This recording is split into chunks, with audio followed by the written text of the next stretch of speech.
नमस्कार, सक्षम भारत टीव्हीमध्ये आपलं स्वागत करतो आहे।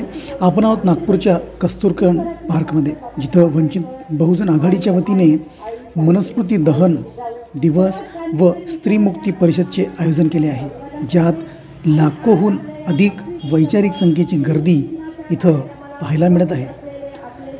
ही भव्य परिषदेचे येत्या नवीन वर्षात नक्कीच चांगले पडसाद दिसून येतील याची ही सुरुवात समजली जात आहे।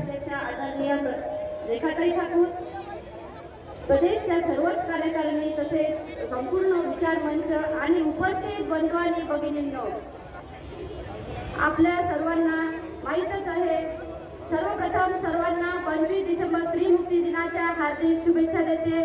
आणि आज आपल्याला माहीत आहे देशात काय सुरू आहे। जेव्हा बाबासाहेब आंबेडकरांनी हा मनुस्मृतीचा ग्रंथ जर जाळला नसता तर आपल्यासोबत आहेत अकोला जिल्ह्यातील वंचित बहुजन आघाडीचे पदाधिकारी। आजच्या या भव्य दिव्य अधिवेशनाच्या माध्यमातून त्यांच्यासोबत आपली मुलाखत झालेली आहे। आपण त्यांना चर्चा करूया की काय या अधिवेशनाचे पडसाद येणाऱ्या नवीन वर्षामध्ये येणाऱ्या नवीन निवडणुकीमध्ये पडणार आणि काय मनशा घेऊन आज त्या अधिवेशनामधून ते जाणार आहेत।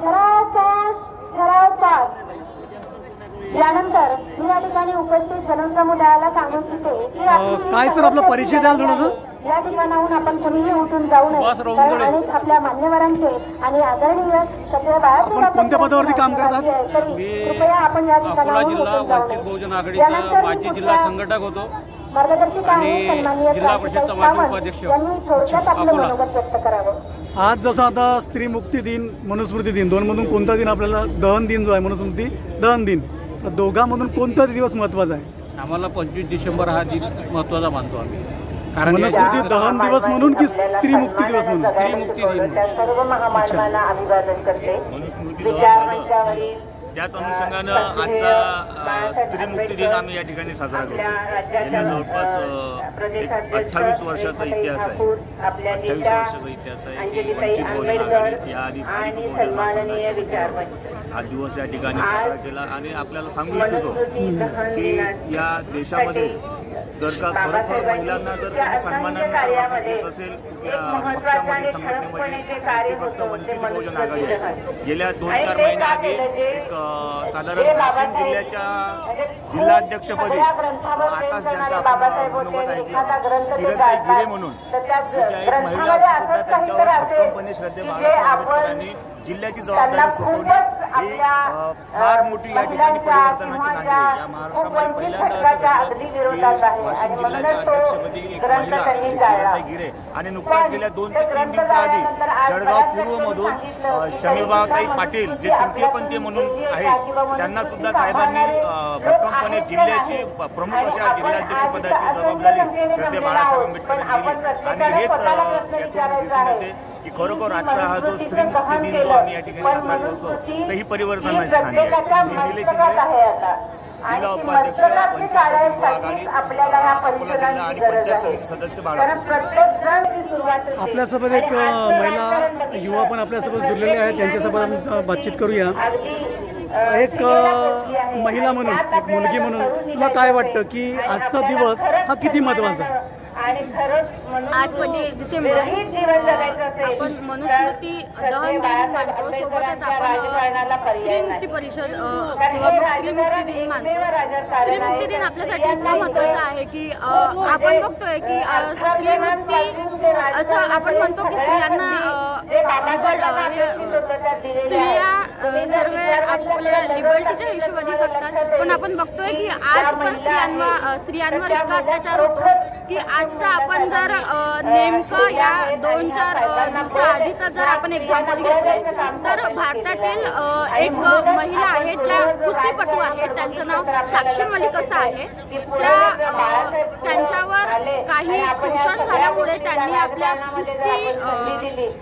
कुस्ती खेळत होते त्यांनी आपल्या कुस्तीचा सरळ राजीनामा दिलाय की मी आजपासून भारतासाठी कुस्ती खेळणार नाही। तर आपल्याला इथे समजून येते की भारतातील स्त्री जी आहे ती खरोखरच कुठेतरी सुरक्षित आहे का? बरं काय वाटते की जसं आता मनुस्मृती बाबासाहेबांनी जाडली, एवढं कालखंड लोटून गेला तरी सुद्धा कुठं ना कुठं मनुस्मृती जिवंत आहे, अजूनही तिचं मनुस्मृती लादली जात आहे. तर तुम्हाला काय वाटतं की ती लादली नाही जावी?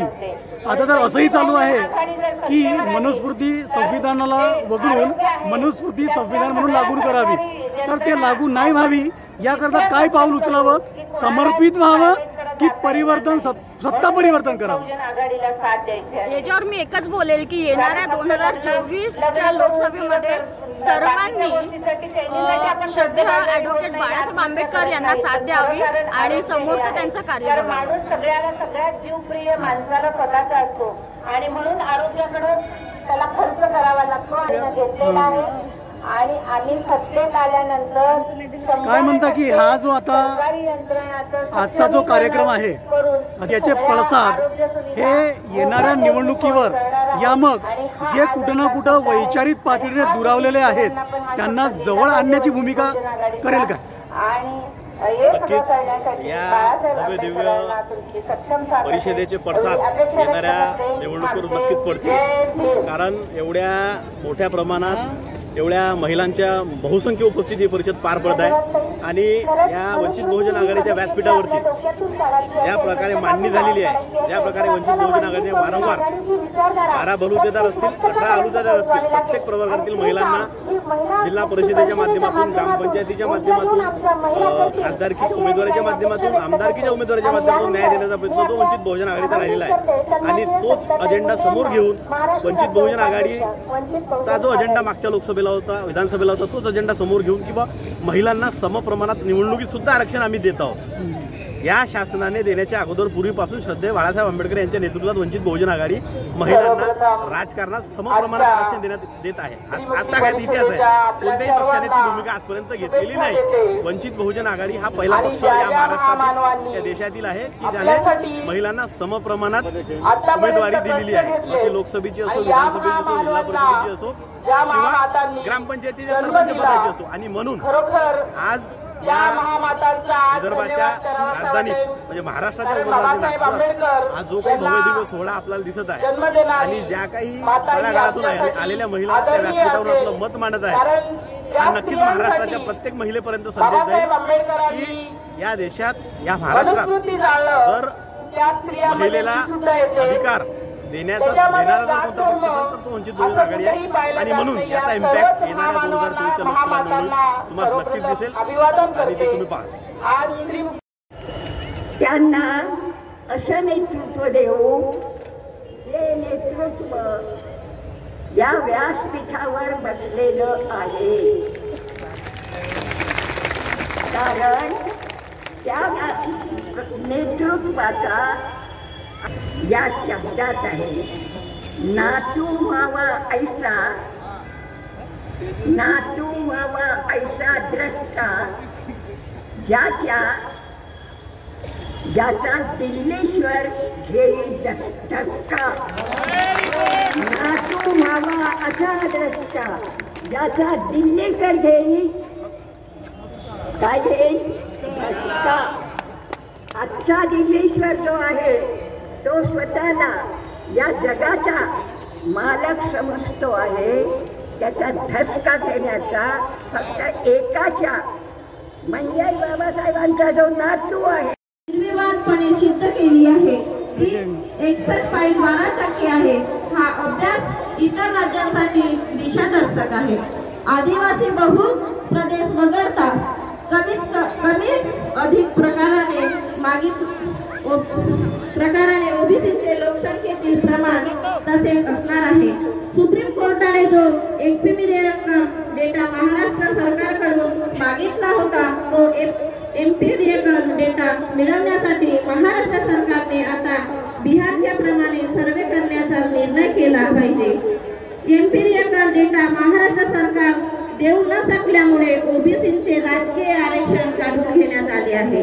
ओबीसींना राजकीय आरक्षण मिळवून देण्यासाठी महाराष्ट्र सरकारने जातनिहाय पाहणी करण्याचा निर्णय घेतला पाहिजे अशी मागणी भारतीय स्त्री मुक्ती दिन परिषद करत आहे. एवढेच बोलते, इथेच थांबते. सर्वांना जय भीम. पहिला सत्यशोधक पद्धतीचा विवाह हा पुणे इथे लावला होता.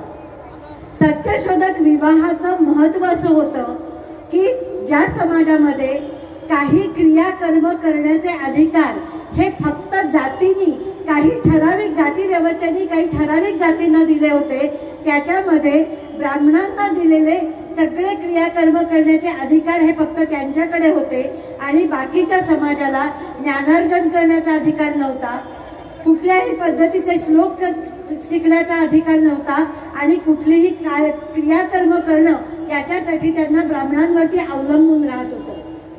सत्यशोधक लग्नामध्ये पहिल्यांदा ही प्रथा मोडली गेली.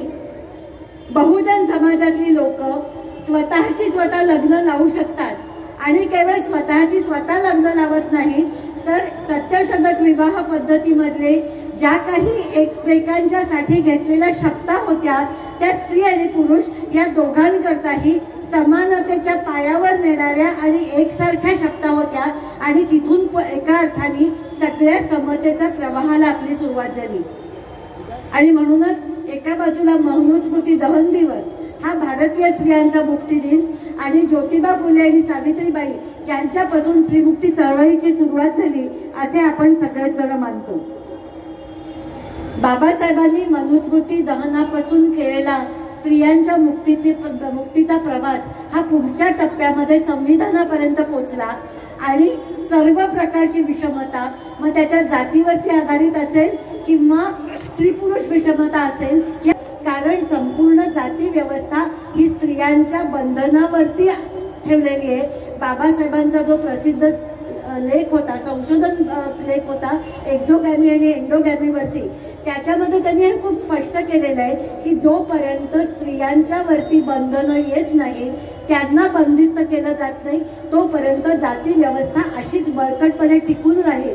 आणि म्हणूनच एका अर्थाने हिंदू कोड बिल जेव्हा त्यांनी मांडलं तेव्हा त्या हिंदू कोड बिलमधनं अनेक गोष्टींची मोकळीक भारतीय स्त्रियांना मिळाली. 18 वर्षाच्या पूर्वी विवाह होऊ नये याच्यातनं स्त्रीमुक्ती दिन श्रद्धेय बाळासाहेब आंबेडकरांच्या व्यवस्थेचा भाग आहे असं मी त्या ठिकाणी मानतो.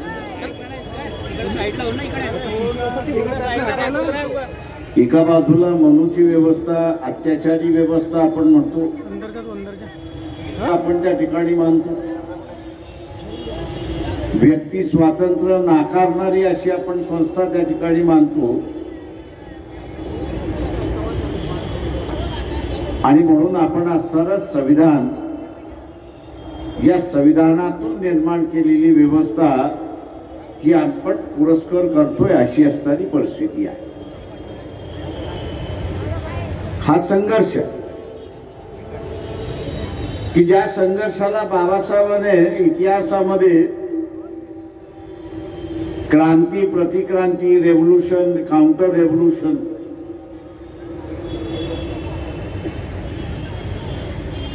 हा संघर्ष चालत राहिला. चार्वाकाने केला, बुद्धाने केला, महावीराने केला, इथल्या संतांनी केला आणि आता आपण करतो. एक चिरंतन व्यवस्था आपण का निर्माण करू शकतो? खरा प्रश्न हा आहे.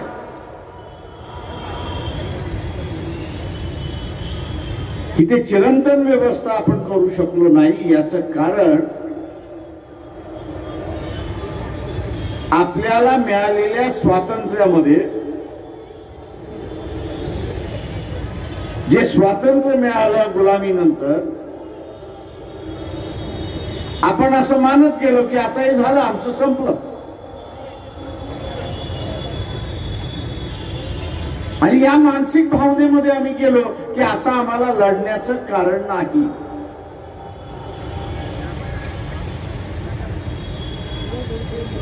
परंतु प्रत्येक पायरीवरती, पावलावरती किती लागलेला आहे. हा लढा विभक्त विरुद्ध एकता आणण्याचा भाग त्याच्यात नाही.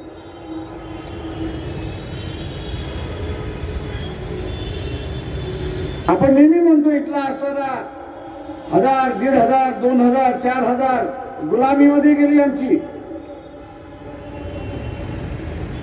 पण का गेली?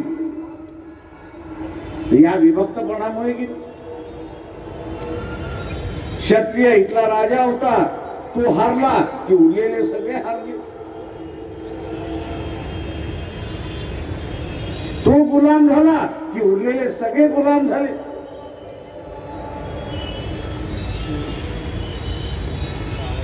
आणि या विभक्तपणामध्येच या देशाची गुलामी आहे.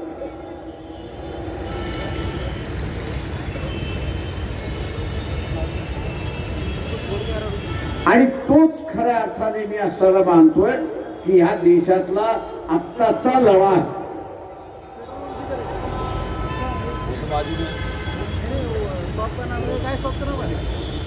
का वर्चस्व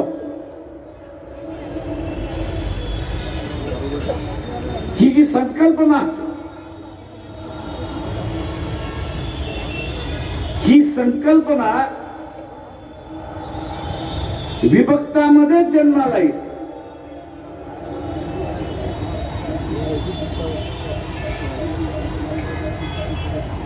वर्चस्वाची संकल्पना जी आहे ती विभक्तामध्ये जन्माला येते आणि टिकते.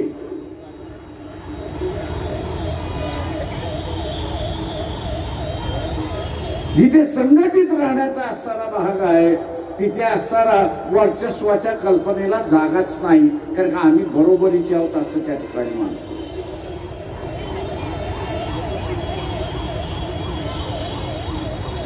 आजचा हा जो लढा आपण असणारा पाहतोय, मार्च एप्रिल मध्ये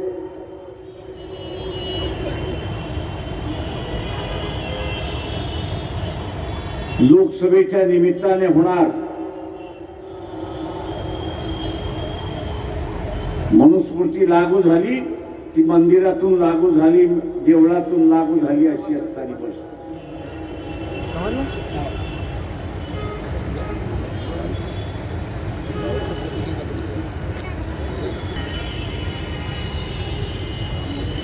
पार्लमेंटवरती ज्याचा ताबा त्याचीच व्यवस्था ही आपण सर्व लक्षात घ्या.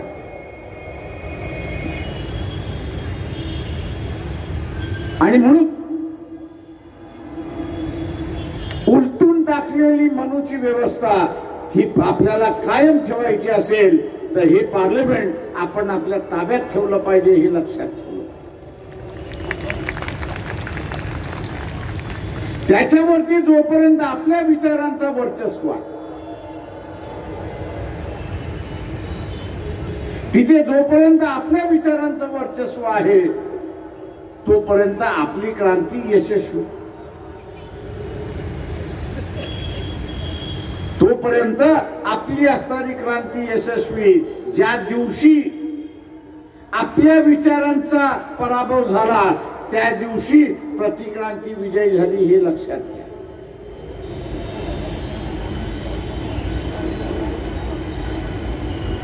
आणि म्हणून उद्याच्या असणाऱ्या कालावधीमध्ये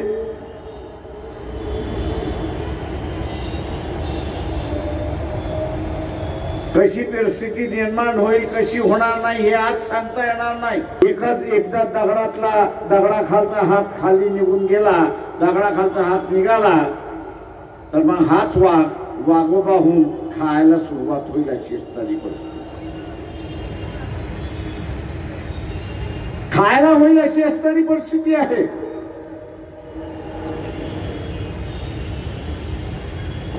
जी भूमिका वंचित आघाडी घेते, अरे बाबा आम्ही तुम्हाला मदत करायला निघालेलो आहोत,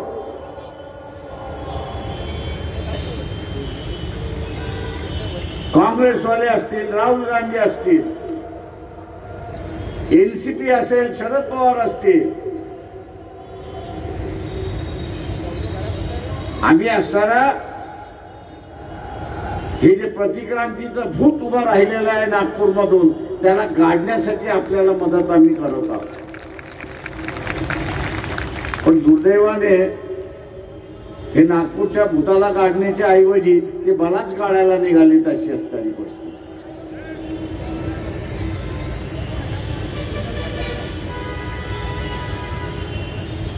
मग कधी मुसलमान शोधतात, कधी अमुक शोधतात.